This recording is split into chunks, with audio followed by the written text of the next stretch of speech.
idolatria, nici decor și nici confort sau ambient. Până acei puțini rămași nu vă trezirea. Spune că aici petrecerea s-a stins, unde nu-i scopire, nu-i socializare. Chiar fața lui și-a stat-o pregătit, știind în el să plată, îți va fi mare, că-și tu poți să cânti tot ce vrei tu, dar tu poți să cânti tot ce vrei tu. Poți să cânti tot ce vrei tu, nu te înșela.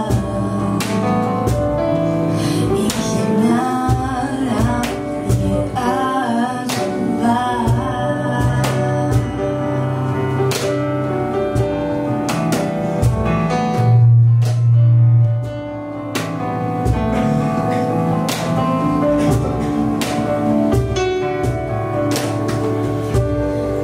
Anulează orice plan ce l-ai făcut. Așteaptă acasă dornică, cerul să-ți șoptească. Cere milă și imploră un cuvânt și stai răgând chiar de genunchi îți sângerează.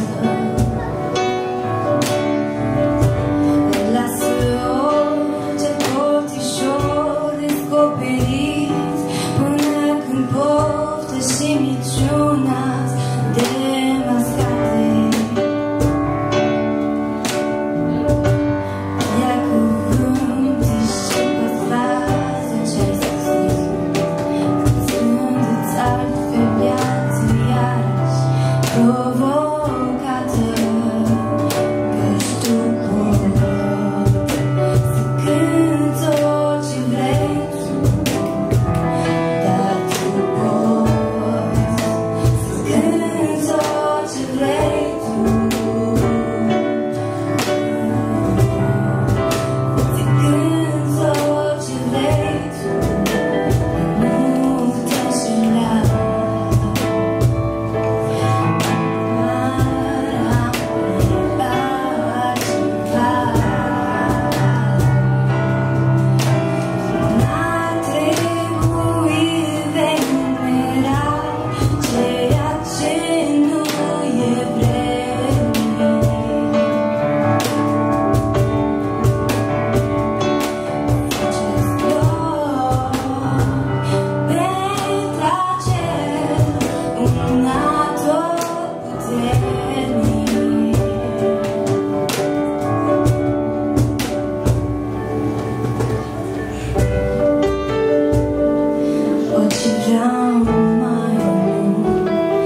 scena in che sogni assieme a me, la potrò